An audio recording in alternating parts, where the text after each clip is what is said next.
నమస్కారం. ఆంధ్రప్రదేశ్ రాష్ట్ర చరిత్రలో ఇది ఒక సువర్ణ అధ్యాయం. సమాజంలో ప్రత్యేక అవసరాలు కలిగిన మన దివ్యాంగ సోదర సోదరీమణుల జీవితాల్లో కొత్త వెలుగులు నింపేందుకు కుటుంబ ప్రభుత్వం అత్యంత ప్రతిష్టాత్మకంగా దివ్యాంగ శక్తి పథకాన్ని తీసుకువచ్చింది.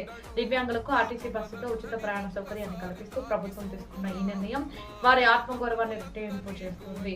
ఈ చారిత్రాత్మక కార్యక్రమ ప్రారంభోత్సవంలో గౌరవ ముఖ్యమంత్రి వర్యులు శ్రీ నారా చంద్రబాబు నాయుడు గారు, రాష్ట్ర ఐటీ మరియు మానవ వనరుల శాఖ మంత్రి శ్రీ నారా లోకేష్ గారు మరియు రాష్ట్ర ఉప ముఖ్యమంత్రి శ్రీ పవన్ కళ్యాణ్ గారు స్వయంగా పాల్గొన్నారు.